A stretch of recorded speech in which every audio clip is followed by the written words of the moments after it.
പറ്റൂലെങ്കിൽ കൂടി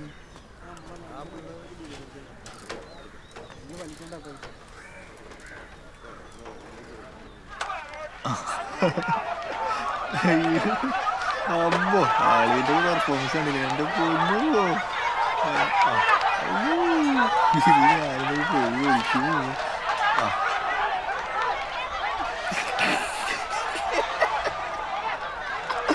ഇത് ശരിയാ.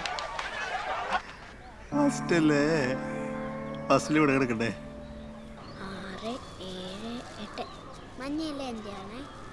എന്താ ഇവിടെ സംഭവിച്ചു? ഒരു ഗ്യാസ് പോയതിന്റെ പേരിൽ ഇങ്ങനെയൊക്കെ അടിയുണ്ടാവും? ഇതൊക്കെ ന്യൂ ജനറേഷൻ കല്യാണമാണ്. ഇതൊക്കെ ടിക്ടോക്ക് വീഡിയോ കൊണ്ടുണ്ടാക്കുന്ന അടിയല്ലേ? കണ്ടില്ലേ എത്ര ആംഗിളിൽ ഷൂട്ട് ചെയ്തെന്ന്? ആണോ? അങ്ങനെയാണ് അടുത്ത കൊട്ടേഷൻ അങ്ങനെ കൊടുത്താലോ? പാചകവും അടിയും പച്ചടി സുര. നമ്മൾ ഈ ചോറൊക്കെ എന്താ കാണിക്കണേ? പാക്ക് ചെയ്ത് എടുത്തോ, ഇവിടുത്തെ പൈസ കിട്ടും തോന്നില്ല.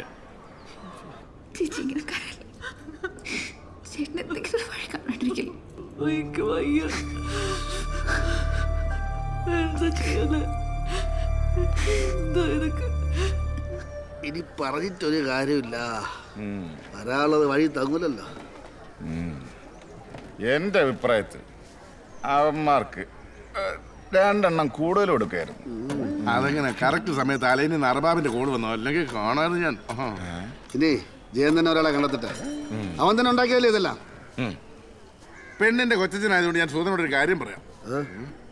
എന്റെ മോൻ സുമേഷിനെ കൊണ്ട് ഈ പെൺകൊച്ചിനെ കെട്ടിക്കാൻ ഞാൻ തയ്യാറാണ്. പണ്ട് ഞാനൊന്ന് ആലോചിച്ചതാ. അന്ന് ഇവിടെ ഉള്ളവർക്ക് എന്നാ ഡിമാൻഡ് ആയിരുന്നു. സ്വർണ്ണം വേണം, എന്നാന്ന് വെച്ചാൽ നിങ്ങൾക്ക് ഉള്ളത് തന്നേച്ചാൽ മതി. ഒരു പെൺകൊച്ചിന്റെ കാര്യമായോണ്ടാ. അല്ലാതെ കല്യാണത്തിനൊന്ന് കെട്ടുമുടങ്ങിയ പെണ്ണെ വേറെ ആര് കേട്ടാനാ? അല്ലേ മോനെ? ആ ജോലി ചെയ്തപോലെ എന്നെ ചെയ്. കേണല് കഞ്ഞി. ചേട്ടപ്പ നൈസായിട്ട് ഇവിടെ ചെന്നേ ചേട്ടന്റെ കാര്യം പറഞ്ഞാലോ?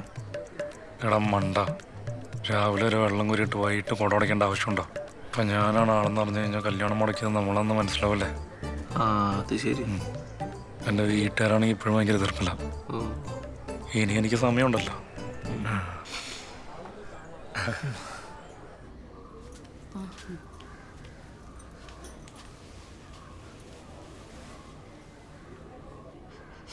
സുമേഷിനെ കൊണ്ട് അഞ്ജുവിനെ കെട്ടിക്കുന്ന കാര്യം അവരവിടെ പറയുന്നുണ്ട്. എനിക്കതൊരു നല്ല കാര്യമായിട്ട് തോന്നിയത്. പുരുഷമായിട്ട് അത്ര മോശമാണെന്നുമല്ല, പോരാത്തതിന് പൂത്ത കാശുണ്ട്. പിന്നെ ആ പെണ്ണുപിള്ളയുടെ മുഖം അതങ്ങനെ ഇരിക്കൂ. അയാൾ ഇത്തിരി കുണുങ്ങിയൊക്കെ വർത്താനം പറയും. എനിക്കത് സ്നേഹം കൊണ്ടായിട്ടാണ് തോന്നിയിട്ടുള്ളത്. ചേച്ചി ഒന്ന് ജയൻചേട്ടനോട് പറ. ജയൻചേട്ടന് പുള്ളീനെ അത്ര ഇഷ്ടമൊന്നുമല്ലല്ലോ, എങ്കിലും ഒന്ന് പറഞ്ഞു നോക്ക്.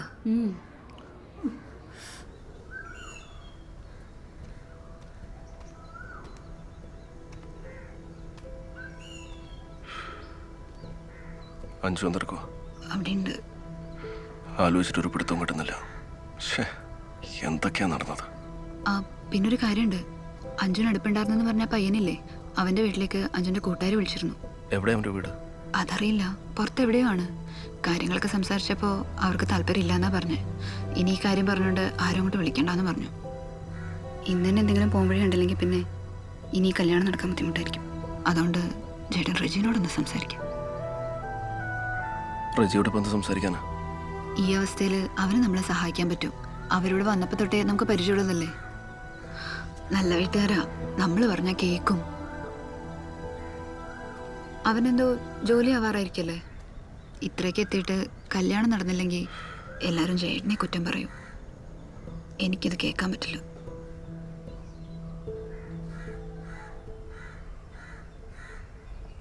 എല്ലാവരും കൂടി പറഞ്ഞാൽ ജയൻചേട്ടൻ കേൾക്കുമായിരിക്കും. നമുക്ക് പറഞ്ഞ് സമ്മതിപ്പിക്കാന്നേ. ജയ, പുരുഷന്റെ മോനെ കൊണ്ട് കെട്ടിക്കാൻ അവർക്ക് സമ്മതമാ. നമുക്കൊന്ന് ആലോചിച്ച്. ഇങ്ങനെയൊക്കെ സംഭവിച്ചെന്ന് വെച്ചാൽ അയാളുടെ വീട്ടിലേക്കൊന്നും അഞ്ചിനെ പറഞ്ഞു വിടാൻ പറ്റില്ല.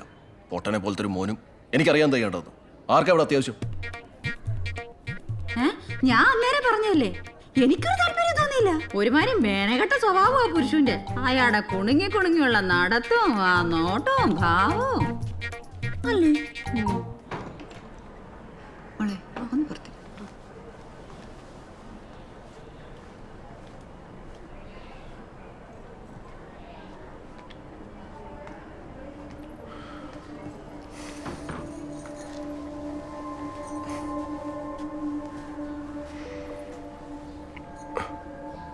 ഇങ്ങനെയൊക്കെ ആവുമെന്ന് വിചാരിച്ചിട്ടല്ല ഓരോ കാര്യങ്ങൾ ചെയ്തത്.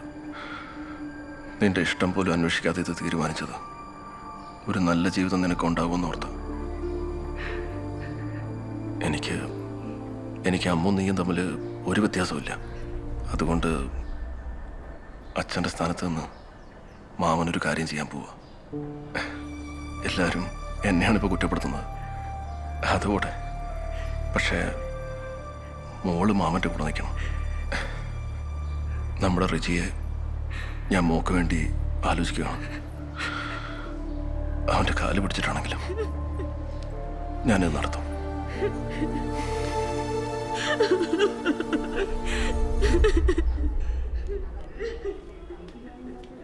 അതെ കിരൺ, ഒരു കാര്യമുണ്ട്.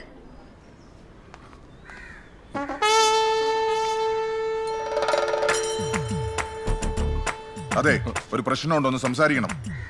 സാറേ, ഇവിടെ അതിനേക്കാളും വലിയൊരു പ്രശ്നമുണ്ട്. ഞാൻ അതൊന്ന് തീർക്കട്ടെ. അതെ, നിങ്ങളുടെ പ്രശ്നം നിങ്ങൾ തീർത്തോ. ഞാൻ എന്റെ പ്രശ്നം തീർത്തിട്ട് ഇന്ന് പോകുന്നുള്ളൂ. ഞാൻ ഇവിടെ നിൽക്കാം. എന്നാ സാറേ തലയ്ക്ക് തന്നെ പറ്റിയേ? നീ ആരാ? ഞാൻ ഇവിടുത്തെ അഞ്ജുന്റെ ബെസ്റ്റ് ഫ്രണ്ടാ. എന്നാലേ എന്റെ വീട്ടിൽ രാവിലെ വന്നൊരുത്തൻ കയറി ഭാര്യയെ പിടിക്കാൻ വന്നതാ. ചേച്ചിനെ ഞാൻ നല്ല ശ്രദ്ധിച്ചായിരുന്നു. വെളുത്തിട്ട് നല്ല ഓ, ശ്രദ്ധിച്ചായിരുന്നല്ലേ? നമുക്കൊരു തീരുമാനമൊക്കെ. സാറോ ഒന്നോളൂ.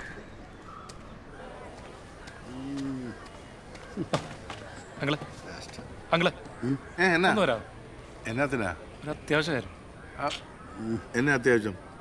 പ്ലീസ് ആൻറ്റി, ഒന്ന് അങ്ങനെ അടുത്ത് വരാൻ പറയും. ആൻറ്റി വാ മനുഷ്യ, കൊച്ചൻ വിളിക്കുന്നില്ല. അളിയ ഒന്നൊന്ന് സാധനമുണ്ടോ? കൊച്ചച്ഛനെ അത് എങ്ങോട്ടാന്ന് പറഞ്ഞില്ല.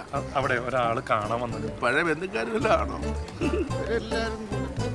നിങ്ങളെല്ലാവരും ഇനി വേറെ വല്ല ആലോചനയ്ക്ക് കൊണ്ടുപോകണം നടക്കുകയില്ല. എന്റെ മോനായിട്ട് ഫിക്സ് ആയി. അതുകൊണ്ടാ. അത്യാവശ്യമായിട്ട് ഒരാൾ വെയിറ്റ് ചെയ്യുന്നുണ്ട്. ആണോ? അതാരാ? എല്ലാവരും അതെ അയ്യോ, ഇതെന്നാ പറ്റി?